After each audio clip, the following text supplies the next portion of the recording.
बिस्मिल्लाहिर्रहमानिर्रहीम। अस्सलाम वालेकुम। काश्तकार भाई, इस वक्त कपास की फसल के ऊपर सबज तेले का हमला, जिसे चुस्त तेला भी कहा जाता है, इसका हमला नजर आ रहा है। तकरीबन हर खेत के अंदर ही नजर आ रहा है, चाहे वो मौसमी काश्त है उसके अंदर भी नजर आ रहा है, अगेती जो फसल काश्त की हुई है उसके अंदर भी सबज तेले का हमला नजर आ रहा है। सबज तेला एक रस चूसने वाला कीड़ा है जो कपास के पत्तों के आमतौर पर पिछली साइड पे पाया जाता है और ये निचले पत्तों के ऊपर आमतौर पर इसका हमला ज्यादा शिद्दत के साथ होता है। काश्तकार भाई, चुस्त तेला जो है ये पत्तों से रस चूस के पत्तों को कमजोर कर रहा होता है। पत्तों के अंदर एक अकड़ाव आ जाता है, पीले पीले धब्बे ऊपर नजर आते हैं। जब शदीद हमला हो जाए चुस्त तेले का तो पत्तों के किनारे आपको जामनी होते हुए, लाल से रंग के होते हुए नजर आ रहे होते हैं।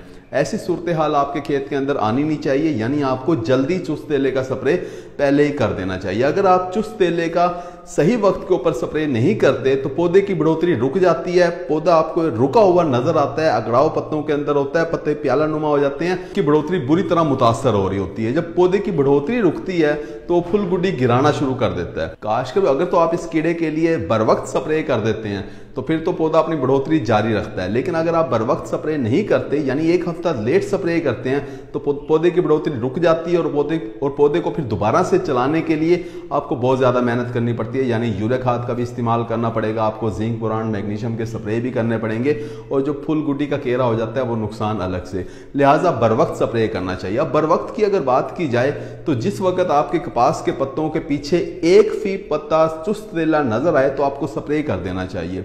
यानी अगर आपने 20 पत्ते देखे हैं और उनके पीछे आपको 20 चुस्त तेला नजर आता है, सारे मिला के तादाद 20 होती है, तो आपको चाहिए कि आप स्प्रे कर दें। इससे कम है तो फिर आपको स्प्रे करना नहीं चाहिए। आज कभी इसी को नुकसान की माशी हद कहते हैं और इस वक्त आपको स्प्रे लाजमी तौर पे कर देना चाहिए। अब स्प्रे की अगर बात की जाए तो देखिए, एक वक्त होता था जब चुस्त तेले को हम इमिडाक्लोप्रिड का स्प्रे करके भी कंट्रोल कर लिया करते थे। उसके बाद नाइट्रोम पैरम के जरिए भी चुस्त तेला कंट्रोल हो जाता था, लेकिन अब इन दोनों जहरों से ही चुस्त तेला कंट्रोल नहीं होता।